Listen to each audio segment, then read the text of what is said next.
Olá pessoal, sejam muito bem-vindos. Estamos começando mais um YouScience, um evento aqui do Princípia, onde a gente conversa com pesquisadores para saber um pouquinho mais sobre as suas carreiras, suas pesquisas e o mais importante, como você pode se tornar um pesquisador na área. A gente está aqui hoje com o Emerson. Emerson, muito obrigado por aceitar nosso convite. Prazer é meu. E como vocês viram pelo título, a gente vai falar um pouquinho de física e biologia e como que a física pode estar dentro da biologia e estudando sistemas biológicos. Bom, mas antes da gente começar a nossa conversa, eu queria apresentar para vocês o Instituto Princípia, que é responsável não só por esse programa, como também por outras iniciativas. Então, a gente vai passar um vídeo institucional para vocês ficarem por dentro do que a gente faz por aqui. O Instituto Princípia é um centro de produção e difusão do conhecimento científico e de conexão da ciência com a sociedade. Com atividades científicas desde 1951, tem atualmente 3 programas de atuação relacionados à pesquisa, educação e divulgação científica. No programa de pesquisa, acontecem eventos internacionais sobre temas atuais para diversas áreas da ciência. No programa de educação, a Escola de Talentos oferece oportunidades de desenvolvimento pessoal e acadêmico a jovens que tenham grande interesse e altas habilidades para a ciência, oferecendo uma tutoria científica com pesquisadores renomados. No programa de divulgação científica, existem diversas atividades com ênfase para o público jovem, como o YouScience, o cinema científico e publicações em várias redes sociais. Conheça, participe, amplie seus horizontes através da ciência. www.institutoprincipia.org.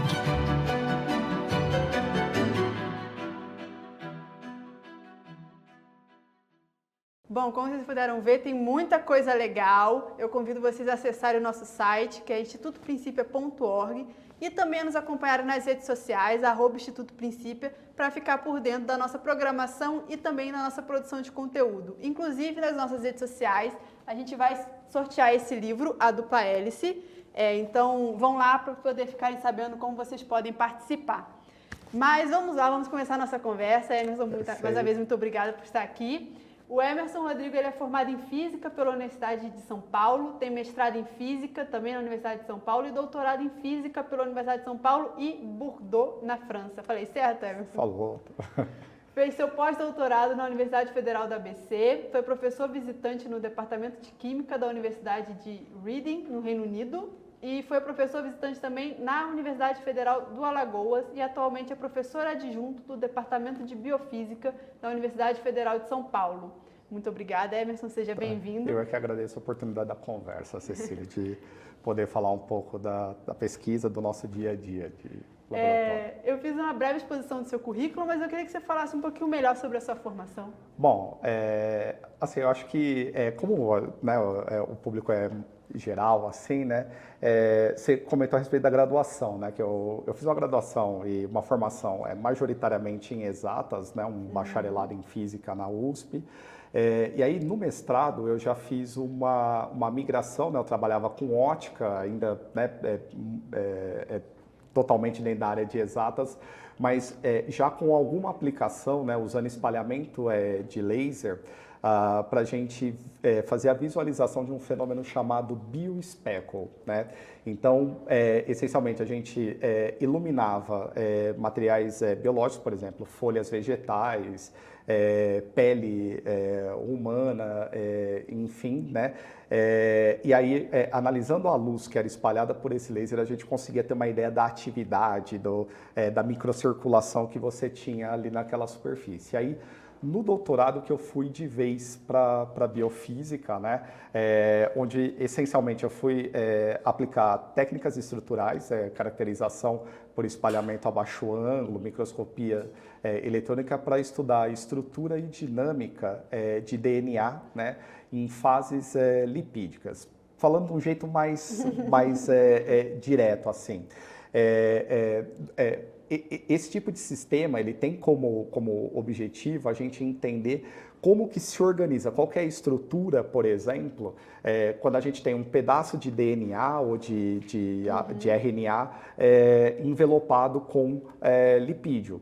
O exemplo que a gente tem, acho que hoje em dia que mais vem à memória é o caso, né, a aplicação desse tipo de sistema na vacina da Pfizer, onde era uma sequência ali, né, de ácido nucleico, curtinha nesse caso, que era envelopada por lipídios, enfim, enfim, teve, né, a aplicação e o significado todo que a gente conhece né, no combate à pandemia.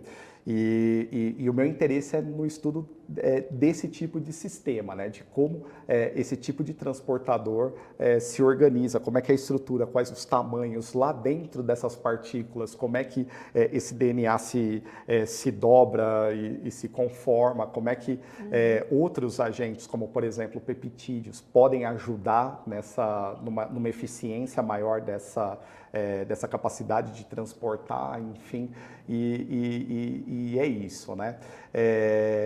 Bom, aí essa é a formação superior, mas eu acho que, na verdade, a história ela começa bem antes, né? Acho que quando a gente é criança e tem aquele interesse, né, em ciência, a gente tem muitas vezes dificuldade de saber por onde começar, né?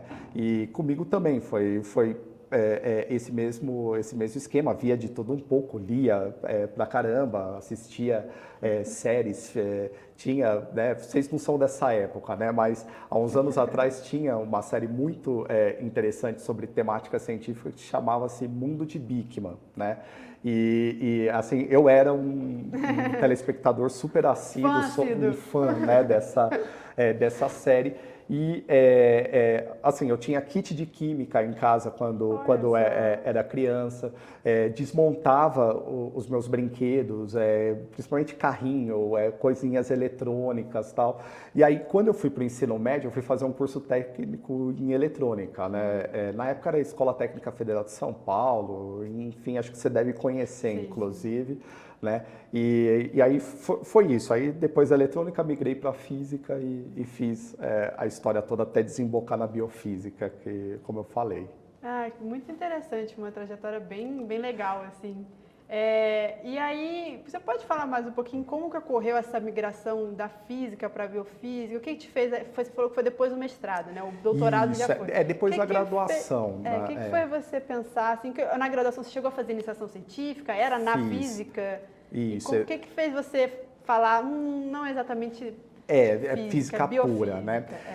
Bom, tem vários fatores, né? Então, por exemplo, ao longo da graduação, eu tinha mais facilidade, né, com disciplinas experimentais. Eu gostava muito de laboratório, enfim, eu sempre gostei muito de dados, sabe? De pegar o dado experimental, medir. Eu acho o processo de medir é uma coisa fantástica, super legal.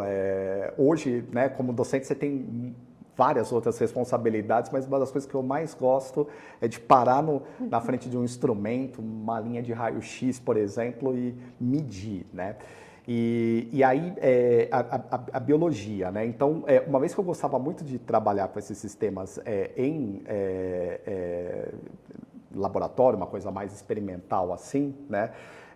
Quando eu fui fazer iniciação científica, né, eu trabalhava na Estação Ciência, até estava comentando com você agora há pouco, né, e era um projeto de divulgação científica, então trabalhava com público, várias áreas, e na Estação Ciência era um ambiente extremamente interdisciplinar, então você tinha equipamentos de física junto com equipamentos de biologia, ciências humanas, então a gente tinha acesso àquilo, né? A gente interagia com outros colegas dessas carreiras e tal, e aí na iniciação científica eu fui trabalhar com um professor que foi fazer treinamento lá, e no laboratório dele eles usavam laser para estudar a atividade biológica de folha, né? Então, em plantas. Então, eu achei super legal essa questão dessa interface, de você pegar sistemas vivos que são extremamente complexos, né? Assim,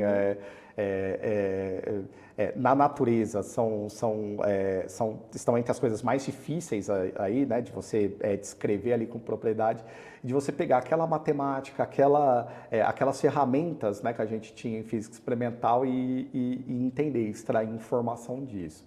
E aí, para o doutorado, né, o que eu passei a me interessar foi que eu queria entender mais a parte molecular, né? E o DNA, em particular, foi uma molécula que sempre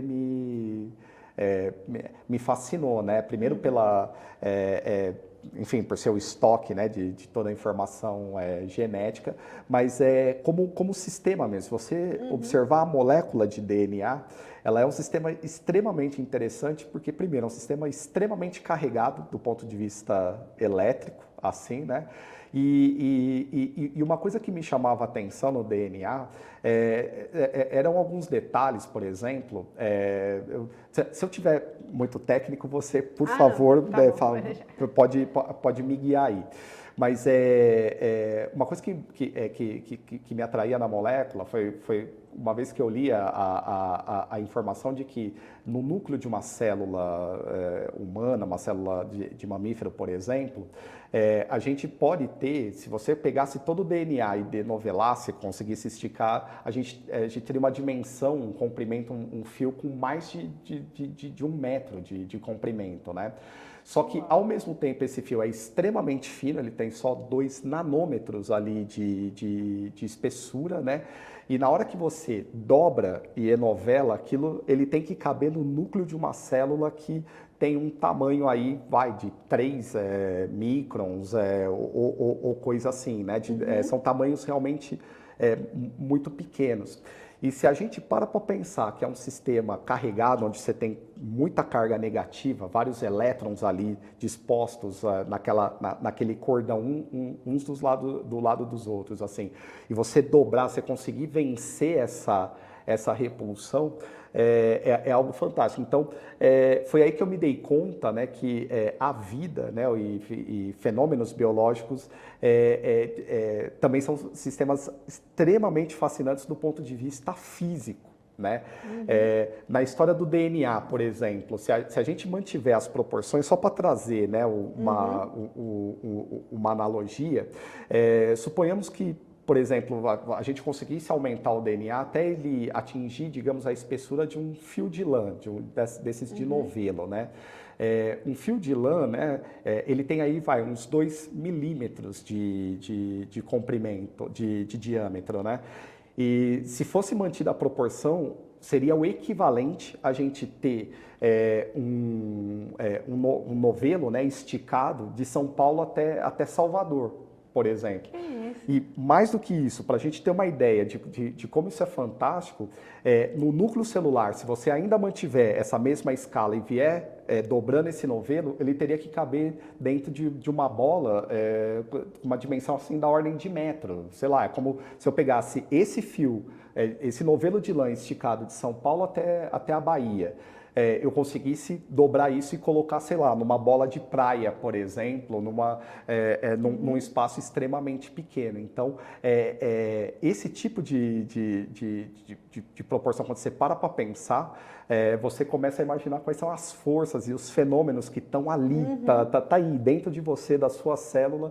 E, de um ponto de vista de física, isso é algo absolutamente fascinante, assim. Então, bom, não sei se eu viajei, Cecília, mas é mais ou menos nessa linha. O que me levou a me apaixonar tal, e a fazer o que eu faço hoje foram coisas desse tipo. Você entrou em contato com isso como? Porque eu digo assim, eu entrei em contato com isso no curso de inverno, que é promovido pela Unifesp, né, nos meses de julho. Sim. E porque isso na escola na biologia é apresentado para a gente de uma maneira muito segmentada. Todas as disciplinas são apresentadas muito dentro das caixinhas, né? Sim, sim. De maneira muito segmentada. Então, no curso de inverno que eu fui ver o quanto de física tem em tudo. Até mesmo, para mim, foi muito fascinante descobrir que realmente parar para pensar que um DNA tem carga, né? É uma coisa que a gente não tinha pensado, né? Que as coisas têm cargas dentro da gente, né? Então, isso para mim foi muito chocante, foi uma coisa que, assim, que eu guardei muito dentro de mim. Mas eu entrei em contato com isso lá, né? Como você que veio de uma formação de física, como você entrou em contato com a biofísica? Assim, acho que é professor, né? Sempre faz toda a diferença, né?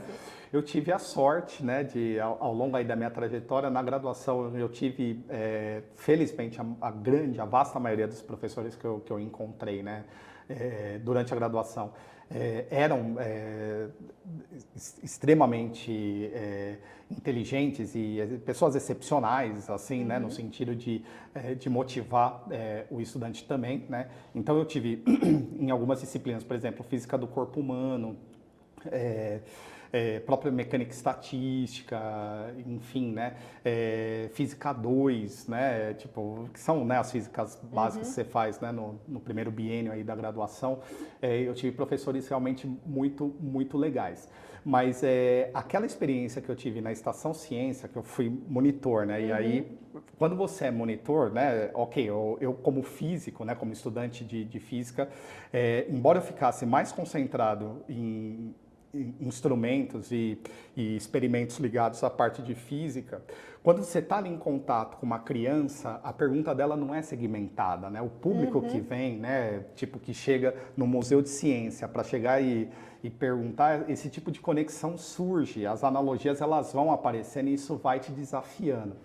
Fora também que, assim, foi um espaço onde eu tive a oportunidade de conhecer colegas das várias outras áreas, então eu tive essa sorte, né, de, durante a minha graduação, não ficar só com físicos, né? Embora, logicamente, eu como físico acho os físicos pessoas super legais, etc. e tal, mas poder conhecer e ter contato com outros colegas, com biólogos, com químicos, historiadores, geógrafos, enfim, foi um aspecto fundamental para, sabe, para ter uma visão mais aberta, assim, e acabar buscando essas interfaces, né? Então, assim, para quem esteja aí nos assistindo e pensa, puxa, como é que eu posso migrar e, enfim, percorrer várias áreas ou então me tornar cientista, o meu conselho zero tenha contato com pessoas que tenham esse perfil, né? Pessoas que gostem de estudar, que gostem de aprender, que gostem de discutir ciência e não importa, né, a caixinha, né, onde uma disciplina coloque essa ciência. Então, acho que o principal ponto é esse, é contato. A gente, né, o ser humano, a gente aprende a falar com outra pessoa, a gente aprende a caminhar guiado por outra pessoa e, enfim, né, e o conhecimento científico ele não é diferente, você aprende no contato com outros, né, e até hoje eu continuo nesse processo, né, eu como alguém de uma formação mais física, né, trabalhando lá na Escola Paulista de Medicina, eu tenho contato com colegas que são, né, em sua grande maioria, de origem biológica, de backgrounds biológicos, né, em termos de formação. E eu aprendo demais com eles, né? Todo dia eu tenho aprendido assim absurdamente nesse contato, nessas interações com outros colegas. Né? Eu sou muito fã de interdisciplinaridade, acho que enriquece muito o conhecimento, o ensino, tudo assim. E como que surgiu a sua oportunidade de estudar na França? Como que foi sua experiência lá? Isso é um negócio bem interessante, né? Na minha migração do mestrado para o doutorado, né? Enfim, como eu falei, eu estava mais interessado em molécula, né? Tipo, eu estudava espalhamento de laser em folhas vegetais. Você pode falar um pouquinho assim o que seria esse espalhamento para quem não posso falar. Por exemplo, se você pegar um laser pointer aí na sua casa e você espalhar esse laser pointer, colocar ele, por exemplo, numa folha de sulfite, uma folhinha de papel e observar a parede, né, onde, depois dele passar nessa superfície, dele ser difundido por ela ali, né, e dele acabar sendo refletido para uma parede, o que a gente percebe? A gente percebe um padrão que ele é granulado, tá certo? Eu não sei se... todo mundo... Laser pointer é um negócio trivial, né? Todo mundo vê, mas se você olhar com um pouquinho mais de carinho, você pode colocar na própria unha ali, você vai observar que você tem ali pontinhos claros e escuros, né? Um pontinho de vermelho bem intenso e pontos pretinhos ali. Isso ocorre, né, por conta de um fenômeno físico de interferência, de luz, né? Então, tem pontos ali onde a luz, né, ela vai interferir, a gente fala de maneira construtiva, ou seja, ela vai ser reforçada, então o brilho, a intensidade vai ser amplificada, vai aumentar. E também vai ter regiões onde essa interferência vai ser destrutiva. É como se uma luz anulasse a outra, tá certo? Ali, e você tem, então, um apagamento naquela região. O que acontece é que se a minha superfície, ela for uma superfície ativa, como assim ativa? Por exemplo, debaixo da minha pele aqui, eu tenho sangue circulando. Numa folha também eu tenho seiva, né? Eu tenho nutrientes que estão circulando, a própria célula, enfim, você tem uma atividade ali, uma movimentação em escala microscópica, nanoscópica que está acontecendo ali o tempo todo. E quando você espalha o laser a partir de uma superfície viva, esses pontos eles se mexem, eles são dinâmicos. Então, se a gente estudar a movimentação desse espalhamento, a gente consegue informação sobre o grau de atividade que está naquela superfície. E aí o meu mestrado ele foi essencialmente sobre isso, né? Ficar num lab escuro, né? Porque é um lab de ótica, enfim, mas jogando laser em cima de folhas de planta, né? Observando esses padrões espalhados, e aí, por exemplo, você consegue ter uma ideia da idade daquela planta, o tempo que ela, há quanto tempo ela foi colhida, se ela está saudável ou não. A priori dá para você saber se você tem algum tipo de fungo que está infestando, enfim, tudo isso olhando ali aquele padrão de atividade, né? E aí, enfim, né, na migração para o doutorado, eu queria estudar molécula, eu queria ir para uma coisa, né, para um sistema que fosse mais de natureza molecular, assim, entendeu? Eu sempre achei muito bonito biofísica molecular, assim, né? E aí a França, né, que você perguntou, meu, assim, não tem uma coisa super lógica, é a ocasião, né? Tinha uma professora que foi minha orientadora de doutorado, a professora Elizabeth Andreoli, que ela tinha um projeto com a França, né, uma colaboração para intercâmbio de estudantes com a França, e ela estudava o DNA nessas fases lipídicas aí que eu mencionei para vocês. E aí precisava de um aluno que tivesse disponibilidade. Quando cheguei na porta dela tal, ela falou, antes da gente discutir orientação, qualquer coisa, eu tenho esse projeto e eu preciso de um aluno que tenha disponibilidade de ir para a França, né? Aí você fala inglês? Eu falei, olha, professor, eu falo, mas não é fluente, aquela coisa. Você fala francês? Zero. Tipo, sei falar abajur em francês e só, né? Aí ela falou, então você tem um ano para estudar, tal, se quiser.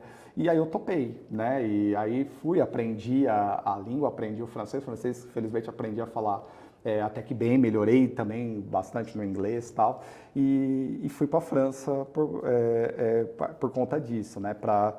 Dentro do projeto que estava vigente ali no laboratório, era a oportunidade, né, que tinha na ocasião, estudar DNA em lipídio, era o grupo francês que estava interessado.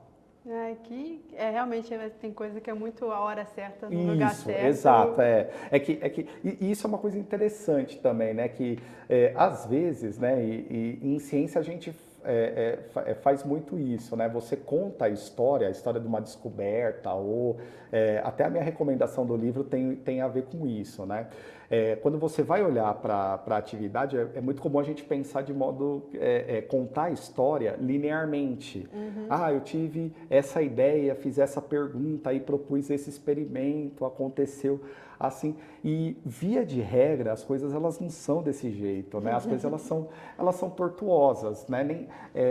Nem tudo ocorre como planejado. Aliás, eu até brinco com os meus estudantes, eu falo, quando você começa um projeto, a única certeza que você tem é que ele não vai sair como planejado, né? Tipo, o plano ele é um guia, né? É uma linha que você tem, óbvio, você não faz as coisas de maneira aleatória, não é nesse extremo também.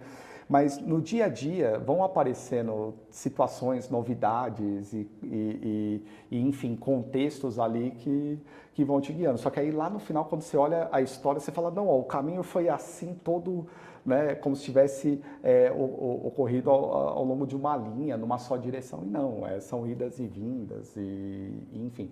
E a questão da França foi isso, foi a ocasião que estava ali, era o projeto que tinha, a professora estava disponível, eu consegui aprender a língua razoavelmente bem. Tem a questão do contato, da relação pessoa a pessoa, né? Eu fui trabalhar com 2 pesquisadores na França com os quais eu acabei me dando super bem, né? A relação, ela deu liga ali, né? Tipo, até hoje tenho contato com eles, assim, então vai muito disso, né? As coisas, você investe naquilo que vai dando certo, né? E a priori você não sabe o que vai dar certo, você vai fazendo, né? E o que vai aparecendo, as coisas vão fluindo, né? É isso. Muito legal. E me fala um pouco sobre essa área de pesquisa que é a biofísica, né? Que muita gente pode não conhecer, né? Tá. Então, me fala um pouco o que estuda, como faz a pesquisa. Tá. Bom, biofísica, né, é um termo, né, designa muitas coisas, é uma ciência muito geral, muito interdisciplinar, e é uma coisa, né, é uma área de trabalho que até os próprios biofísicos têm uma dificuldade de definir ali com uma precisão, tal, porque muita coisa pode ser biofísica e é biofísica de fato, né? Mas, a grosso modo, a biofísica, ela é uma ciência onde você emprega métodos típicos de física, tá certo? Para estudar problemas e sistemas ali que estão ligados à biologia, que tem um interesse biológico, né? Então, por exemplo, você pode estudar, digamos, a célula, né? Sei lá, uma célula do tecido cardíaco, por exemplo, né? Você pode estudar essa célula olhando ela a partir de uma perspectiva elétrica, de olhar como é que são os impulsos elétricos que ela gera, enfim, quais são as correntes elétricas que estão envolvidas ali, enfim. Você pode estudar, por exemplo, né, na biofísica de sistemas, tentar entender, por exemplo, a circulação no corpo humano, mas analisando isso do ponto de vista de leis de mecânica de fluidos, de hidrodinâmica, enfim, né? Então, também isso é biofísica. Você pode olhar de um ponto de vista de biofísica molecular, que é o que eu faço, né? Então, por exemplo, eu comentei do DNA agora há pouco, né? Um jeito que você tem de olhar a molécula de DNA é pensando justamente a respeito da estrutura dela, como é que ela está organizada, qual que é aquela composição exata, como cada grupo químico se estrutura, como é que ele interage, por exemplo, com uma proteína, com uma membrana, enfim, né, com outras moléculas, espécies que estão ali, parte de um organismo biológico. Então, biofísica é extremamente amplo, né? Mas grosso modo é você usar técnicas e métodos típicos de física, né? Criados geralmente em sua maior parte por físicos, tal, ou muitas vezes em situações onde você analisava um problema físico ou de engenharia, um problema de exatas, digamos assim, e usar esse olhar para entender um sistema de origem, de natureza biológica, tá? Então, mas é isso, é uma área extremamente rica. Eu acho que, lógico, novamente, eu sou suspeito para falar, já que eu sou biofísico, né? Mas eu acho que com certeza, né? Acho não, com certeza é um dos campos mais interdisciplinares que tem. Eu acho que talvez o mais. Né, mas é lógico que, né, aí já é demais, né, falar assim, né, que a gente não tem acesso a tudo, mas com certeza é uma das áreas, dos ramos, né, daquilo que a gente chama de ciência, onde você mais tem interdisciplinariedade, onde você mais tem saberes de áreas diferentes que tem algo a dizer, né, sobre um sistema, sobre o objeto de estudo ali. Muito interessante. Realmente, biofísica é uma área que, como eu falei, eu fui conhecendo mais no curso e eu achei muito, muito fascinante, assim. E quais são os maiores desafios da sua linha de pesquisa? Você falou que você trabalha com biofísica molecular, né? Quais são os desafios, assim, que você vê da sua área? Tá. Bom, hoje, os desafios são vários, né? Tipo, que vão desde, acho que outros pesquisadores já falaram das dificuldades que a gente enfrenta de fazer pesquisa no Brasil, como acesso a reagente, a instrumentação, muitas vezes, enfim, a recursos, né, de modo geral. E tem os desafios científicos. Dentro da área que eu trabalho, especificamente dentro do meu campo de pesquisa, que envolve, por exemplo, o estudo de peptídeos de penetração celular, acho que, que são pedacinhos de proteína que têm uma capacidade de entrar em célula, de driblar as membranas, as barreiras da célula e atingirem o meio intracelular.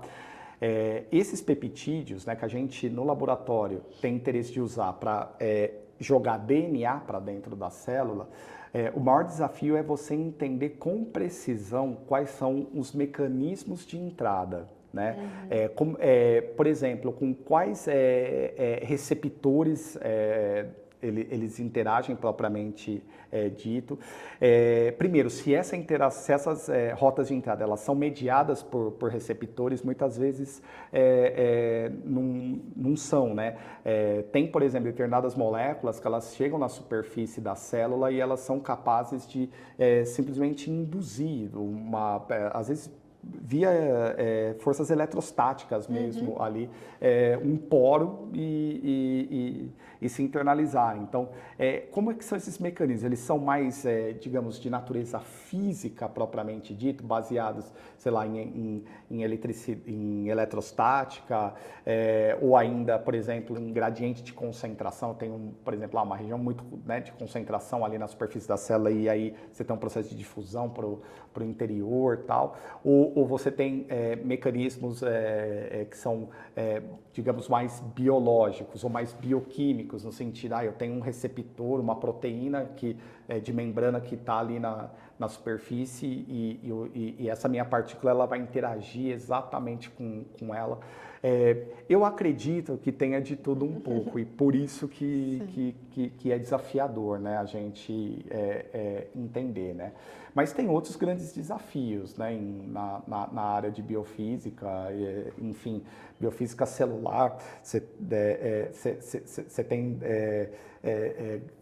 grandes desafios ainda para entender, né, no detalhe quais são os mecanismos, né, elétricos, por exemplo, embora isso já esteja bastante sofisticado, mas tem algumas nuances ainda que são desafiadoras, você entender como é que se dá essa comunicação entre células, enfim, você tem ainda várias fronteiras a serem desbravadas aí nessa área. Sim. Você falou que você imagina que seja um pouco de tudo, né? De como o peptídeo ele adentra a célula. E você tem alguma ideia de quais fatores que poderiam contribuir para entrar de um jeito ou de outro? É o tipo de peptídeo? É o tipo de interação? A questão do peptídeo, né? O que é interessante, o peptídeo ele é um pedacinho de proteína, ou é uma sequência de aminoácidos, né? Basicamente, é como se a gente tivesse, né? A gente tem na natureza 20 tipos de aminoácidos, né, naturais, são bloquinhos químicos, vamos pensar neles como bloquinhos, e aí quando eu coloco eles em sequência, eu pego esses bloquinhos formando uma cadeinha, isso é um peptídeo, tá certo? Pego alguns desses bloquinhos, ou na prateleira lá, pego alguns com diferentes propriedades químicas e eu consigo formar ali um peptídeo.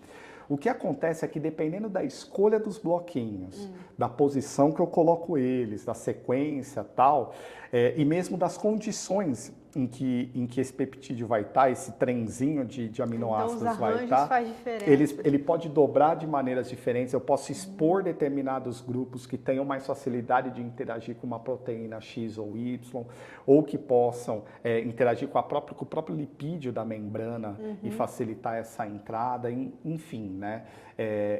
Os fatores que mais influenciam estão ligados aí à composição dessas moléculas, né, desses peptídeos, e a maneira como ela se estrutura, como ela dobra, como ela vai, que em última instância influencia como ela interage, como é que ela vai conversar, digamos assim, com outras moléculas na membrana da célula ali, tá? Ah, é muito interessante isso. E como que a gente consegue ver isso no laboratório? Isso é muito interessante a sua pergunta, né? Assim, a gente dispõe hoje em dia de uma variedade de ferramentas, né? A gente pode ter visualizações indiretas, por exemplo, né? No caso dos peptídeos de penetração celular, o que a gente faz? O nosso interesse é usar esses peptídeos para jogar DNA para dentro da célula, pensando, por exemplo, numa terapia gênica. Então, o que a gente faz? A gente coloca um marcador fluorescente nesse DNA que eu vou jogar para dentro da célula. É como se a gente colocasse nesse DNA um grupinho, né, de modo que ele passe a brilhar. Tá certo? Então, se ele está brilhando, se eu sigo esse brilho, essa fluorescência que a gente chama, eu consigo saber onde é que esse DNA está. Então, uma das maneiras que a gente mais usa é justamente tornar esse DNA fluorescente, tá certo?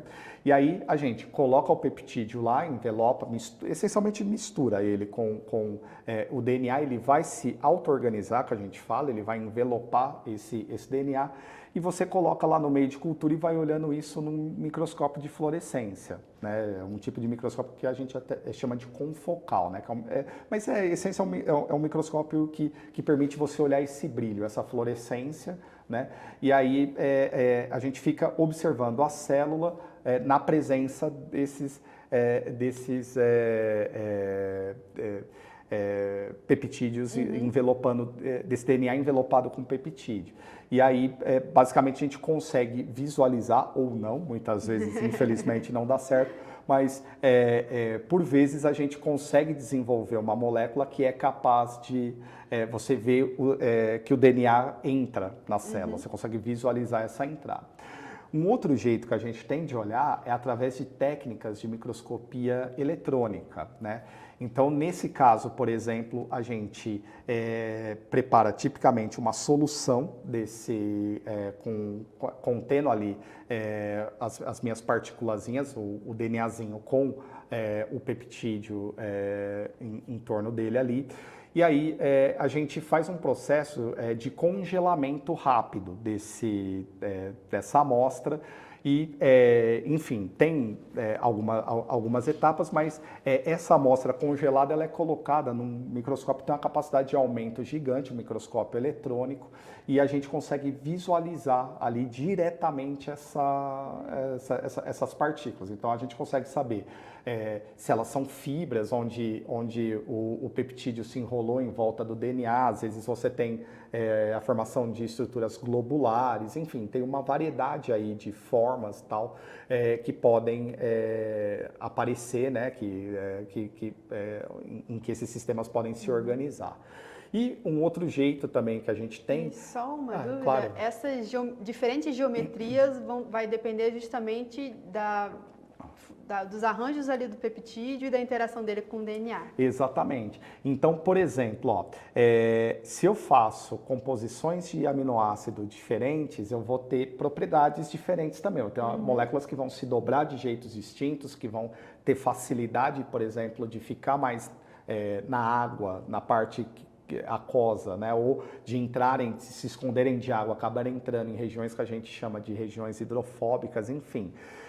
Então, a composição vai mexer nas propriedades dessa molécula e também vai influenciar na estrutura que elas vão assumir. Se elas vão se organizar como eu falei, né, em fibrinhas ou bolinhas ou às vezes formas totalmente irregulares. E o que é mais interessante também, Cecília? Essa forma de organização que a gente tem, o que a gente observa é que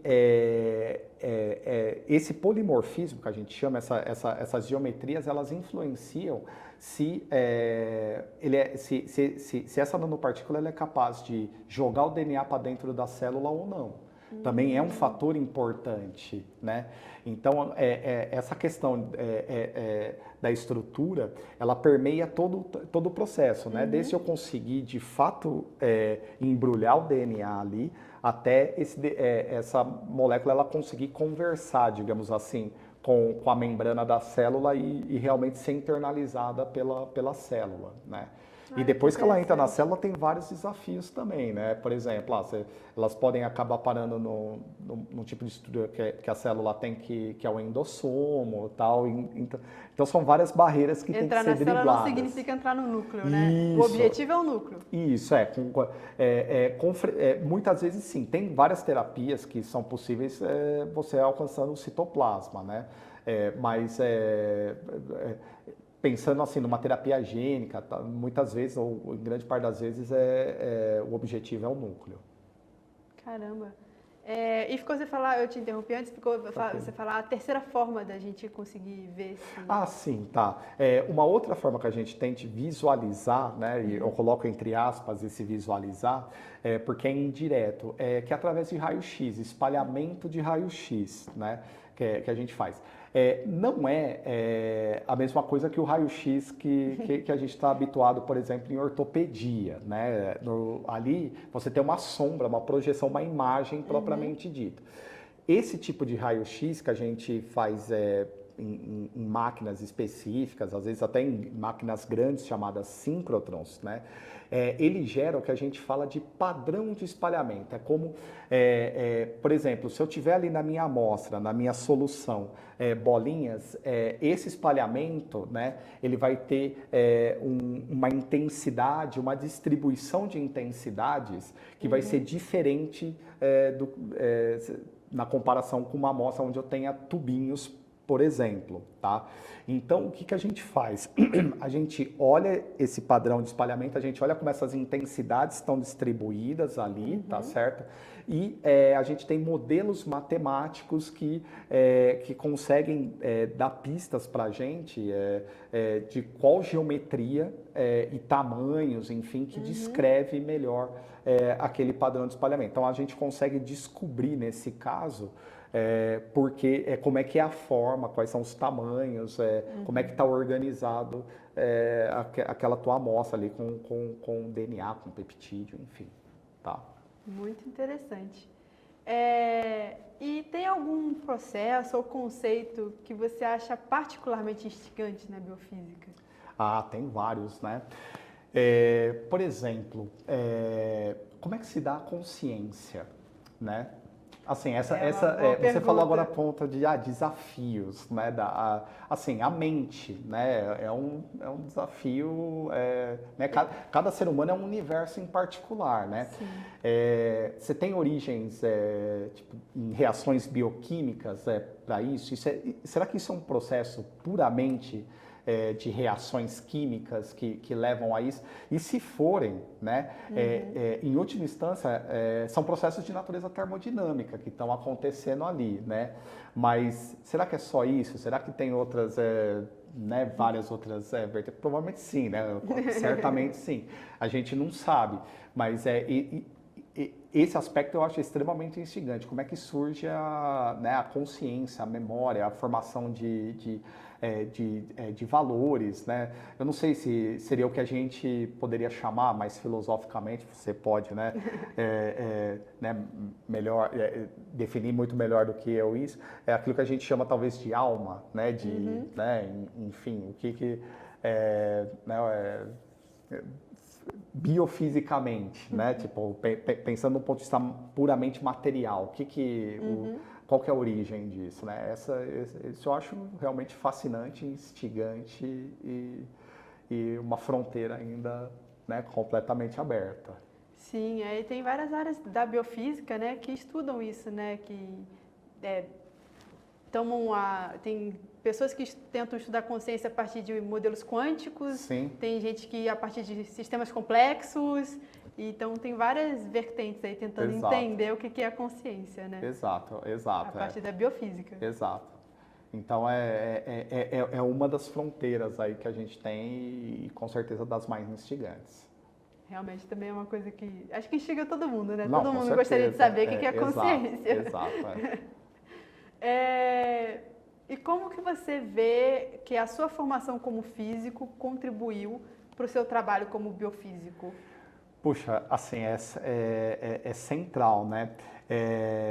Assim, uma formação como físico, uma coisa que eu acho que é fundamental e é bem interessante, né, falar para um público tal, né, que mais leigo, mas que é interessado em ciência, a gente pensa a física de uma maneira muito estereotipada, né, como, enfim, o cientista maluco, né, você pensa, enfim, acho que a figura do próprio Einstein, né, contribuiu muito para criar uma mística, né, em torno, enfim, da figura do físico. Mas a física em si, primeiro, é uma ciência onde você vê muita coisa, né, muitos fenômenos que de um ponto de vista fundamental.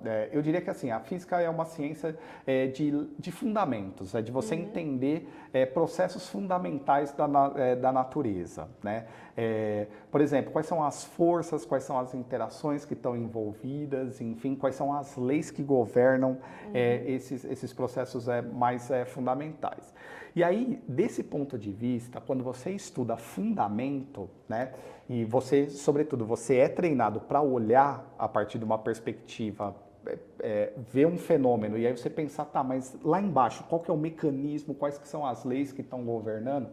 Isso te dá um treinamento para abordar problemas novos de um jeito extremamente interessante, eu acho. Então, assim, a formação como físico é lógico, né? Eu aprendi matemática, aprendi mecânica, eletromagnetismo, termodinâmica, enfim, né? Uma série de aspectos de natureza técnica, digamos assim, mas eu acho que o mais fundamental é justamente aprender a raciocinar, abordar problemas a partir do mecanismo mais do princípio, sabe?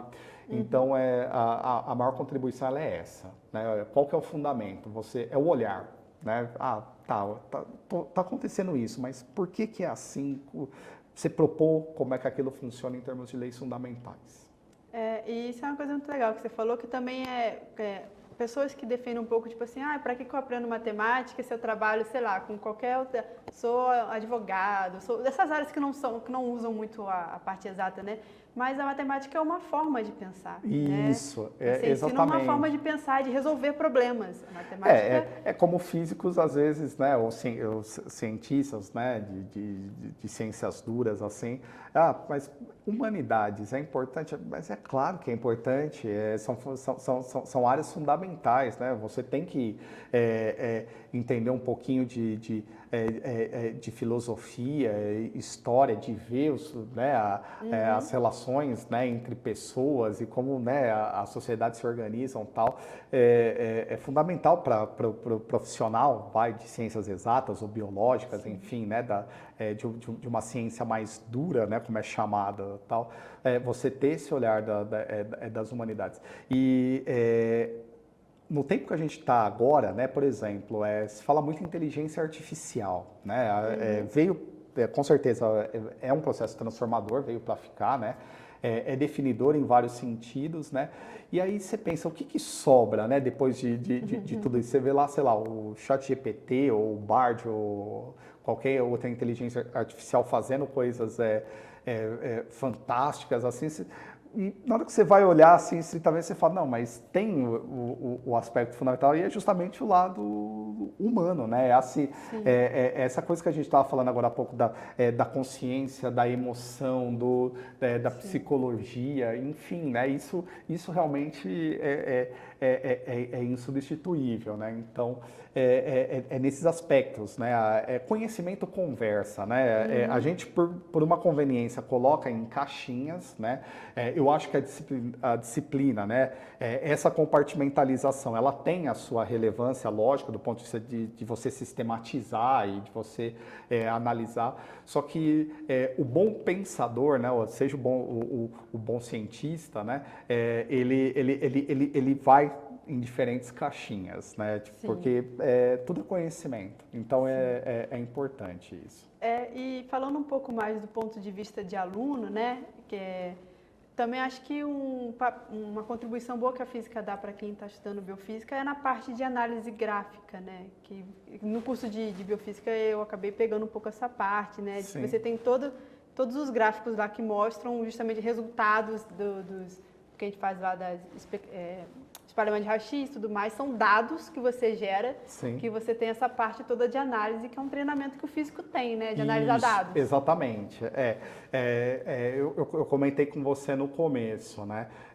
Eu, particularmente, o dado me fascina. Você pegar assim, a informação, eu acho maravilhoso. Você num experimento, assim, você conversando com a natureza ali, direto, você está perguntando, né, ali, se eu jogo essa luz aqui, né, eu ilumino com esse comprimento de onda, uma luz dessa cor aqui, ele floresce, ele absorve, como é que é isso? E como isso conta pra gente algo que está acontecendo lá dentro, na molécula, né, nas estruturas mais profundas daquela substância, daquele sistema que você está estudando ali.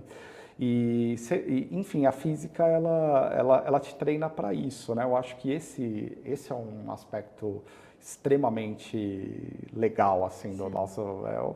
É o mais atraente, acho, do ofício, assim, da profissão. A gente que veio da física, realmente essa é a parte mais legal, porque a gente gosta dessas coisas, né? Exato. E como que você acha que a pesquisa em biofísica pode contribuir para o avanço da medicina? Esse é um aspecto, né, que é um conhecimento muito aplicado. Central, isso, exato.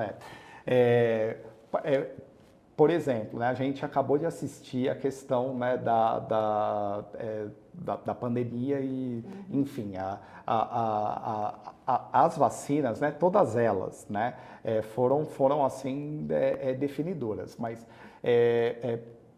pegando como exemplo a vacina da Pfizer, né, onde você tem ali, né, um RNA pequeno, né, que ele é envelopado, ele é embrulhado ali numa mistura de lipídio, uma mistura de gordurinhas, digamos assim, que vão formar pequenas partículas, pequenas bolotinhas, e dentro dessas bolotinhas você vai ter esse RNA ali encapsulado, enfim, espalhado. Quando eu comecei o doutorado, eu comecei meu doutorado foi em 2007, né?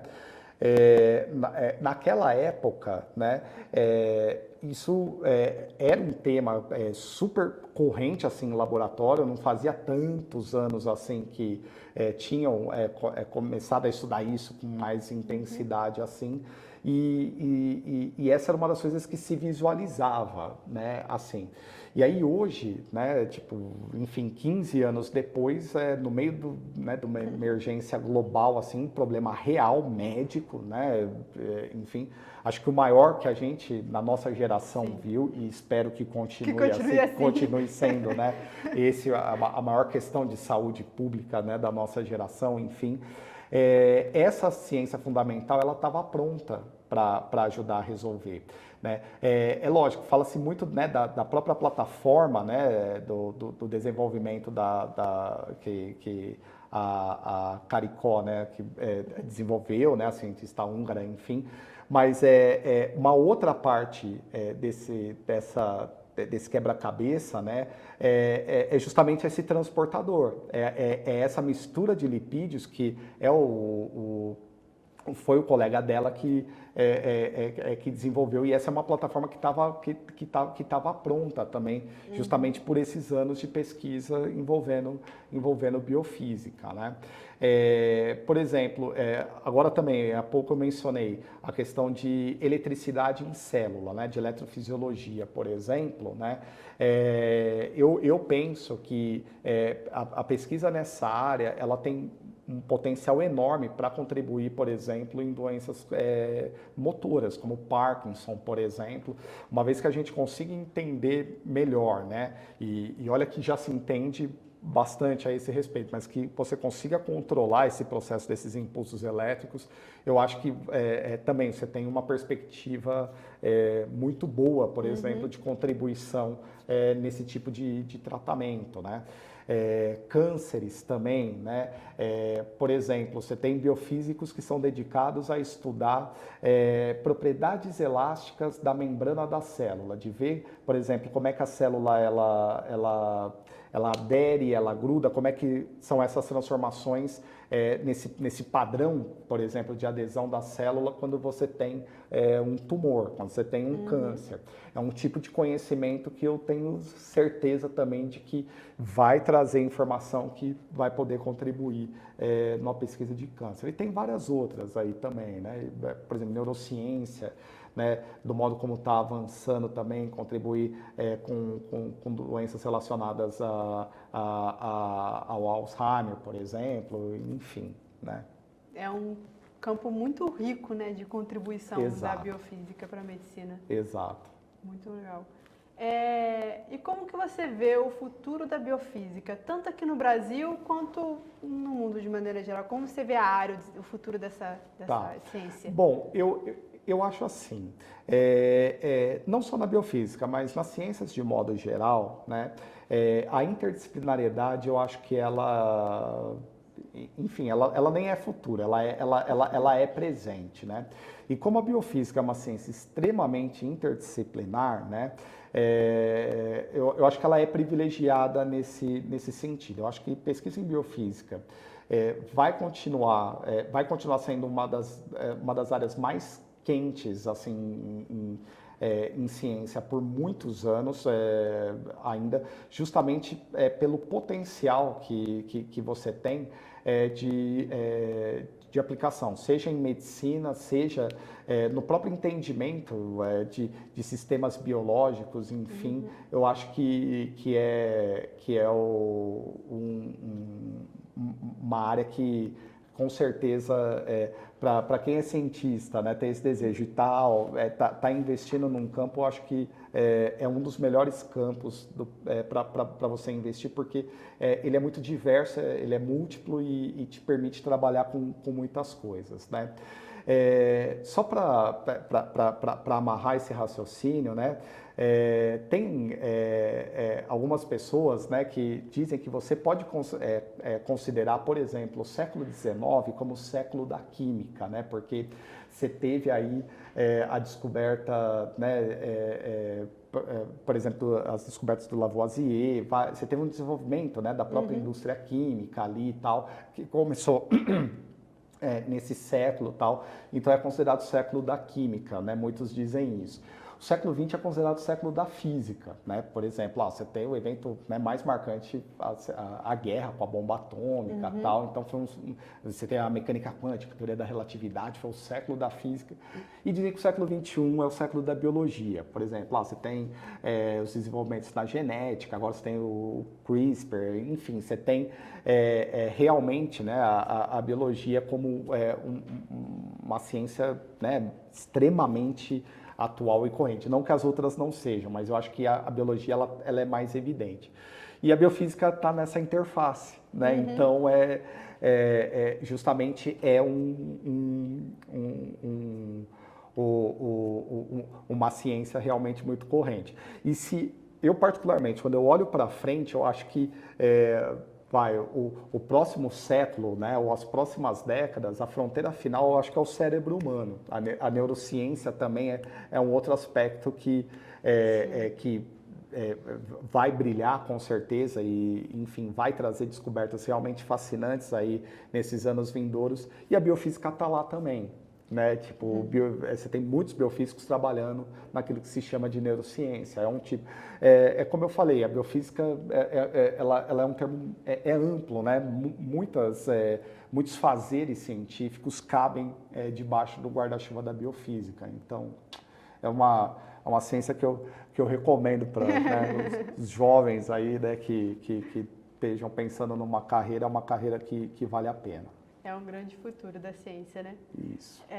Bom, Emerson, tem alguma coisa que você gostaria que eu tivesse te perguntado, algum assunto que você gostaria de comentar? Cecília, assim, tipo, você reparou, eu falo demais, né? Até peço, né, desculpa se eu acabei me empolgando. Eu sou extremamente apaixonado por aquilo que eu faço, acho que dá para perceber, né, quando eu começo a falar, né? Basicamente, assim, né, a gente discutiu tudo, mas o único aspecto que eu queria eventualmente reforçar, e até no livro que eu recomendei, que você vai sortear para o pessoal do canal, né, assim, a ciência não é um tipo de atividade que ocorre de maneira linear, regular, que dá certo o tempo todo, ao contrário. É uma atividade profundamente humana, né? E como uma atividade humana feita por pessoas com suas paixões, né, com seus vícios, o livro que eu recomendei, ele conta bastante disso, da competição, né? Tem tantos aspectos mais nobres dos cientistas, como também aspectos que são parte da natureza humana que não são tão legais, né? Aí o livro ele é interessante por conta disso. E é um caminho bem tortuoso e é muito comum a pessoa, o jovem, principalmente, desanimar, né, por conta disso. Mas eu acho que isso acabou acontecendo porque muitas vezes você cria uma ideia de ciência como um ofício perfeito, aquela coisa realmente idealizada, assim. E não, é uma atividade humana. E pessoas erram, pessoas acertam, pessoas têm coisas fantásticas, coisas não tão fantásticas. E é isso, viva a caminhada. Eu acho que esse é o negócio. Aprenda, se divirta durante a caminhada que dá tudo certo, né? A gente chega lá, né? Sim. E a ciência também é uma atividade de rotina, né? Porque quem não está na ciência vê só as notícias das descobertas, né? Isso, exatamente. Mas o laboratório é uma rotina, tá? O dia a dia, ele, eu falo, muitas vezes não é divertido, né? Aliás, a maior parte do tempo, poxa, você tem que ficar repetindo experimento, pensando e ter que, poxa, deu errado, e mudou uma coisinha, poxa, o resultado já é completamente diferente, você labuta. É desgastante, é sofrido, mas na hora que você explica, que você consegue entender, puxa, é fantástico. Então, a recompensa vem também. Tá bom, Emerson, muito obrigada por ter vindo aqui conversar com a gente. Também agradeço a quem assistiu aqui ao nosso YouScience e a gente se vê no próximo YouScience.